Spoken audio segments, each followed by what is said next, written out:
Welcome, everybody, to another episode of The Lunch Table. Make sure you're following if you're not already. We are reviewing Netflix's new series from Guillermo del Toro, Cabinet of Curiosities.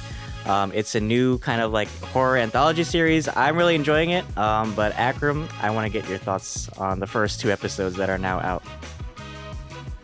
Yeah, man. I really dug this show. It feels like Guillermo del Toro. I think it's good quality, like his movies. Sometimes it reminds me of The Shape of Water. Sometimes it reminds me of Pan's Labyrinth, and Hellboy even a little bit. yeah, Hellboy exactly. It's really weird how Netflix decided to drop two until Friday. Just two episodes. That was really weird. But I'm glad with the two episodes we got. I mean, you could tell like there was a lot of love going behind each episode and a lot of unique concepts as well. But give me your thoughts on the show. I enjoyed the first two episodes. They kind of felt similar in tone. It felt like it was about kind of like how kind of like greed is like our downfall in a way, and it's like kind of like Gamero always plays with like these like larger themes about like like gray morality and stuff. He plays with like dark themes, but like the darker nature of humanity is like our ability to like I don't know, our vices in a way. So that's why I feel like these first two main characters, you could say, they kind of felt like similar because they were like these two dudes that were like trying to like survive like on ends meet, and they do like really like fucked up shit um just to make a living. For the first episode, I thought it was really interesting. Because it didn't really at first it didn't feel much like a horror movie. It felt like just like this guy and he's just like going about his day. A lot 36 is what it's called. And also I enjoyed the director's style for each episode too. They feel like the between the first episode and the second one is definitely like a shift. You can feel like there's like two very paramount styles. Because Gamero Navarro directed the first episode and Vincenzo Natali directed the Graveyard Rats. So I like their kind of like visionary styles and how they go about telling these very dark stories. But what were some of your thoughts on these episodes? Yeah, the first episode kind of reminded me. It was a little bit more serious, but for some reason, it kind of reminded me of like Drag Me to Hell, just like the talk about like this occult stuff. And then the second episode was pleasant. Like I just love David Hewlett's portrayal of that character. It was very kind of comical at times. It was very like light. Even the music was like kind of light here and there. Um, and I think that's cool. I think that the directors did a great job in capturing Del Toro's, I don't know, overall vibe in his movies. And I think it was very cohesive how they did it. Like sometimes it's lighthearted for some reason, but it's very like visceral as well. And I just like how like the creatures were designed.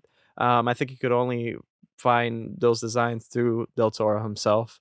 Um, unique concepts, unique stories, just like the movies. I hope this show wins an award because I think it's worthy of it. It does feel really like good quality. Like I was expecting something like, oh, I don't know, maybe a little cheesy. No, I felt like each one could be its own movie if you just Mhm. extend it a little bit.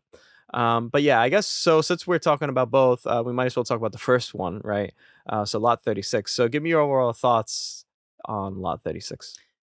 Yeah, so it starts off kind of like this, I guess, time period during like the Bush administration Yeah, with yeah. like the Gulf War. So it's kind of like an overarching theme, I guess, of like kind of like this post modern war era where like there's like certain people that feel like they've been like outcasted, from the war, and there's like this kind of like trauma and stuff. And our main character is Nick Appleton. He's kind of like this dude who kind of like sells off these like auctioned items to like bidders and stuff, and he's in debt and he has a lot of problems and he's trying to make ends meet, and he comes across this storage unit that was owned by this old guy that we see in the beginning, that had a heart attack, and then we slowly start seeing like pieces of this story unfold, and I thought it was really great how it went about it. It's like it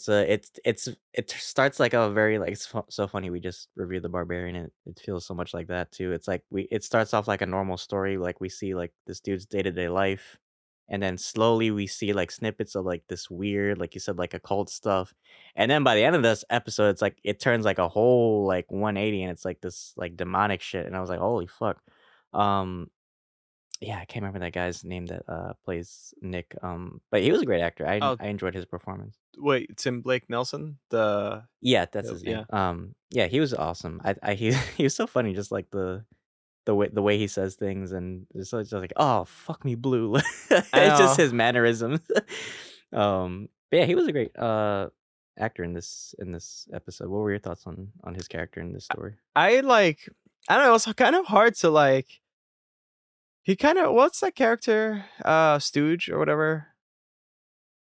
Oh, Ebenezer Yeah. Scrooge. I don't Yeah. know much about that story, but for some reason, I feel like he kind of reminds me of this character where you don't really like him too much. You know, we don't get time to really like him at all. I became like frustrated with him throughout, especially towards the end. I was like, oh, you stupid Mhm. piece of shit! Why did you do that? Right? Um, so I think I was more attracted to what's happening. I was really more invested into not the character, but the actual like the occult stuff. And Mhm. in a way, it kind of felt short, but I think that was okay. I think the beauty of it is that they realized how long should we make this, or how long is enough to tell this story, and to kind of make it like into like this satisfying kind of like ending or twist. Mhm. So I appreciated that a lot. The Spanish lady, I think that I probably that matched around those times, right? In the start of like the Gulf War and stuff. I'm not too sure. Mhm. Forgive me, I'm not that old. Yeah, there's like this idea of like immigrants like coming in, and that's kind of Mm, like the start of like this like anti like immigration wave you see in a lot of like conservative politics. But mhm. yeah, I thought it was great. Like that ending, it's so ironic. Like he kind of like fucked her over, and then she's like, oh, sorry, I don't speak English. So she locks the Right. door.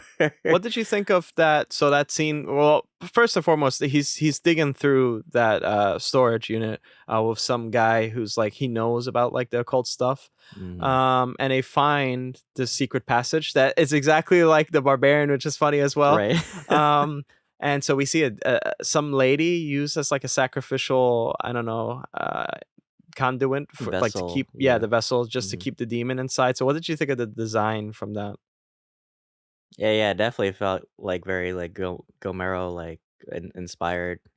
It's very cryptic, very like aged. Kind of felt like I was watching like a Hellboy movie in a way. Mm, And then there's like a lot of like demonic and satanic like imagery.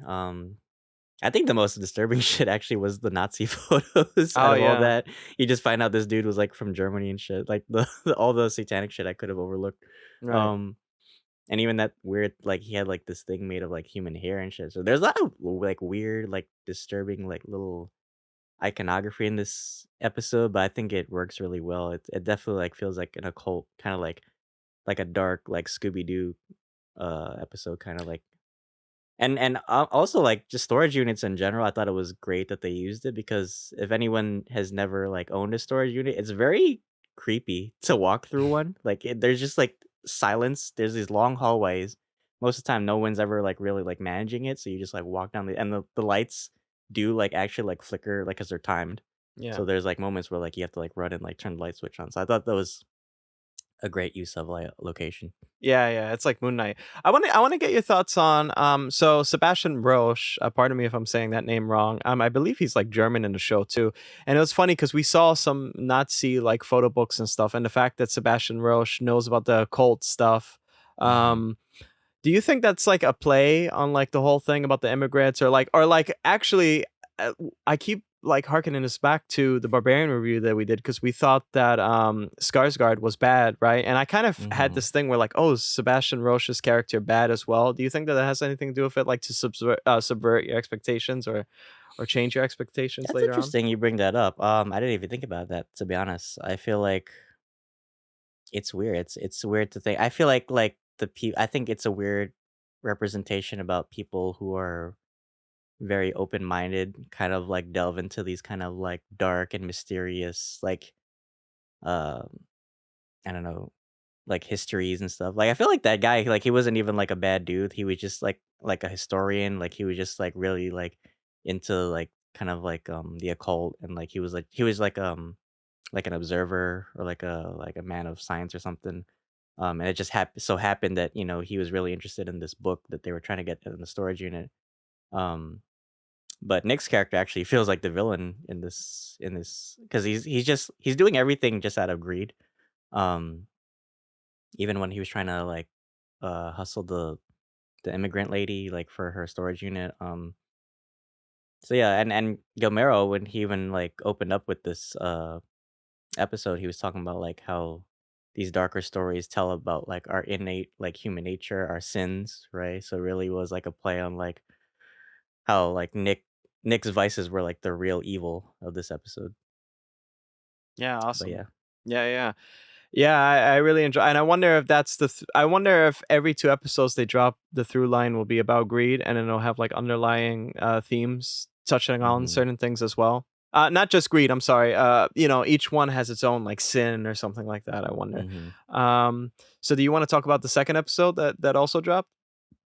Yeah, I also enjoyed the second episode. It's so funny. This series kind of feels like we reviewed Love, Death, and Robots, and it kind of Yeah. feels like each episode kind of has its own like flavor, I guess. And this episode was a little more lighthearted, I would say, even though it was pretty dark.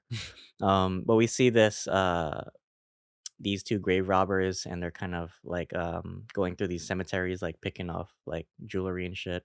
And then we're introduced to this character, Masson, and he's actually a grave robber himself, which was so funny.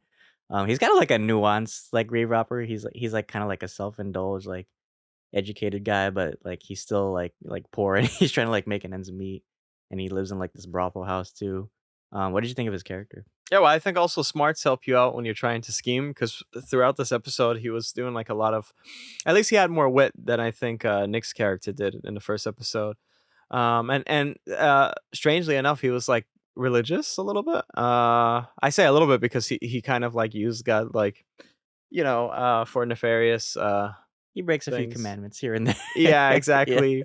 And it's cool because it takes place I'm not sure the time period, but it takes place like way back when. I think like the 1800s. Like it takes place in like Salem or something. Yeah. Like during like the I guess like the Industrial Revolution or Yeah. something.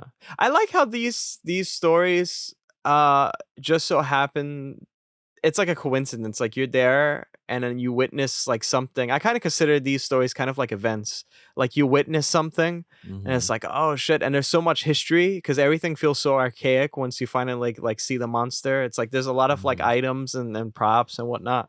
And we get a lot of that with this one, especially. So he's trying to get gold. He has to pay off some debt, exactly like Nick as well. Um, and he spies on somebody that has like this really like it looks like a really like high class family or whatever that's like burying their Hmm. husband, father, whatever, and he has the scheme to dig through there. I didn't get how the rats. So there's like rats in a cemetery in the ground, and they're like I guess they're dragging people in for food or Hmm. something. Um, so give me your thoughts on that because Nick actually has to go in because the rats drag the guy away. I thought that was hilarious though. You just see, like, Ratcatcher from, Suicide Squad Puts that there, she nice emotional right. song there. It's like, Yeah, yeah, those rats, like I'm not, like, a huge, like, rat phobic person, but yeah, this definitely felt, like, very, like, uncomfortable, just how tight those, like, tunnels were, and you, like, felt them, and, like, yeah, even, like, the coronary scene too, I thought was cool too, like, we see, like, all these, like, dead bodies we literally see, like, a decapitated dude, oh yeah, so the Toro's never, like, one to, like, shy away from, like, gore in it, but he does it, like, tastefully, in my opinion, and we right. see also, Julian, Richards from, Supernatural, he played Death too, I thought that was a cool little homage. This whole series, I saw the cast list, there's so many A-listers, like, we got Andrew Lincoln coming up, Ben Barnes, Yeah. Rupert Grint, I didn't even know that, yeah, great ensemble Ismael Cruz cast. Cordova. Yeah, and even, Aaron Deer, our good friend from, Rendier. Rings of Power, Yeah. Ishmael, Cordova, but yeah, so Masson, tries to get this kind of, like, sword this priceless sword, and then the guy has, like, all these gold teeth too, so he's like, "Oh, this is, like, the big score, I guess." So he's trying to dig him out of the what is it called? The coffin, and then the rats kinda, like, drag him in, and it definitely did feel like Barbarian for me. I thought we were gonna see, like, Bill Skarsgård, like, "Help me." Right. And then we see, like, this, like, kinda, like, labyrinth, and he's, like, crawling through these tunnels, and I thought, like, I thought it would've been cool if, like, the light started, like, dimming a bit, and you see, like, he's under pressure before the Oh, light yeah. goes out. I thought that could've been, like, a cool, like, concept. Yeah. Um and yeah, we see, like, the rat there's, like, this giant, mother rat too. I thought the Oh. design wasn't, like, the best, to be honest. You could tell it was kinda like CGI, Yeah, just the yeah, way, yeah. like, certain lighting looked. But I like that it was kinda, like, blind, and it kinda, like it reminded me, like, the basilisk from, Harry Potter, how it kinda, like, smells you, like, during the Right. time. What do you think of, like, the design? It freaked me out. I was like, "Oh, shit." I kinda expected something. I was like, "Is this episode really just about small rats?" Like, and then when I saw that, I was like, Anyway, who dug the tunnels, right?" I was like, and in the beginning, I Right. was like thinking, like, damn, these rats went through so much work just to like create wide enough spaces. Yeah, it was cool because yeah, I felt like it was way well lit in there at times. I was like, okay, the flashlight's not doing all this, but we kind of need that to see what's going on. Um, yeah, that was scary. I like that whole chase sequence because he's trying. So he finds that monster, and that's what I love about the show too. Because again, it's deeper than just that rat thing that we'll talk about that a little bit later. Um, I like the design. I like that he's trying to go through this maze of like made tunnels and stuff, and I like that little chase of the rat. I felt really a lot of anxiety. I like the fact that the Mhm, rat is also blind too. I wonder it's also because the rat's super old and has stayed there forever, right? We don't really mhm. see these type of things, so maybe in Del Toro's mind, some animals they have like a queen or something that's way bigger than Right. you would ever imagine. So yeah, and then he falls, so he collapses somewhere because the rat's chasing him, or the rat mother, and he makes it into this like crypt place. So give me your thoughts on that. Yeah, so he makes it to this kind of, like, weird chamber, and he was kind of, mentioning it before when he was talking to that guy. He was talking about, like, the black church and how there used to be, like, these weird cults in Salem that worship, like, dark gods and shit. And we saw kinda, like, tease that in the beginning when, Del Toro was giving, like, the Yeah. introduction. Um, and then, he sees, like, this kinda, like, pendant that this, like, dead person's wearing, and I saw this coming. I knew the dead person was gonna, like, Yeah, come alive. I was like, "Some things are that's coming," like, you makeup. I was like, right? huh. I was like, "Come on now," but, it still got me a little bit. Yeah, So he tries to, like, get off the zombie, and then the zombie comes alive. Um, and then, yeah, it's funny because like, you have 2, like, monsters. You have the zombie and you have the rat chasing you at the same time.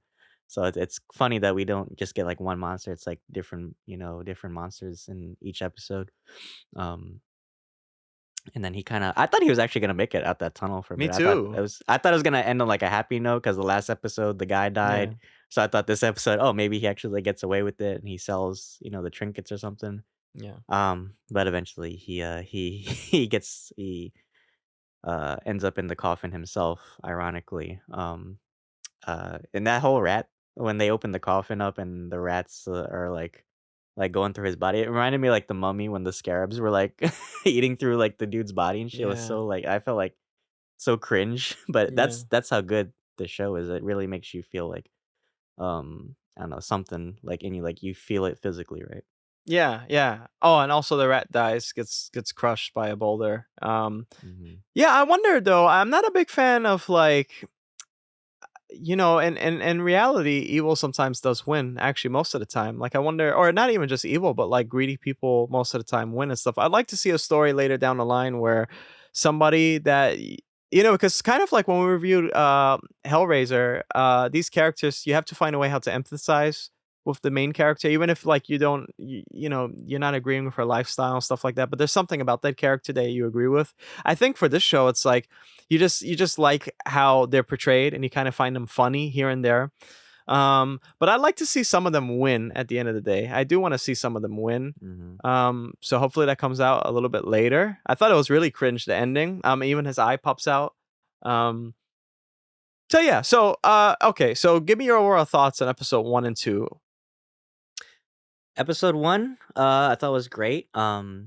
It felt like it was really nice pacing, and, I thought I enjoyed the character's kinda, like, journey, even though it was, like, kinda like a short story. That's one thing I will give to Netflix. I think they do anthology series really well, like scary stories to tell in the dark. I liked so that it kinda has that same energy in this series. Episode 2 as well, I enjoyed. I think it's off to a great start for this series. I can't wait to see, what's next for, this kind of, like, anthology series. So I would actually give, episodes 1 and 2 a 9 out of 10. Oh yeah, me too. Me too. And I can't wait for the other episodes to come because we saw little preview of like the other episodes and they all had their own different type of like fonts. Which is cool. So you could tell it's like a lot of care, and it feels so individualized. And I think that's great. I think that's how you handle property or like a show of like an anthology series. There might be a through line of like some type of theme, but they're also very different. And I think that's Mhm. amazing. And I think props to Del Toro and props to the directors and stuff too. I think that's awesome. So, yeah. Yeah, great series overall. Yeah. So, guys, that's our review for Cabinet of Curiosities. Tomorrow, we're going to do 2 more reviews. We're going to review them all the way until this Friday of the time of this recording. If you guys made it to the end of this video, please remember to leave a like and share. And also, we just reviewed The Barbarian. That was really fun to review. And spooky season is not over just yet. It's going to be over pretty soon. But without further ado, Dylan, please take us away. Yeah, so like Akram said, we'll be reviewing this series. We are still reviewing Andor and Handmaid's Tale as weeks, so tomorrow will be our episode, I believe, 8 review. So you'll want to stick around for that. We also have a Halloween special coming up. We'll be talking about some of our favorite zombie movies, so that'll be fun. I know Akram's a big deadhead, so can't wait for that. If you're not following the channel already, please like and subscribe. You can also follow us on Anchor, Apple Podcasts, and Spotify as well, and you can also check out our social links for TikTok and Instagram as well. So I hope everyone's having a safe and fun Halloween season. And until then, thanks for having lunch with us. See you guys.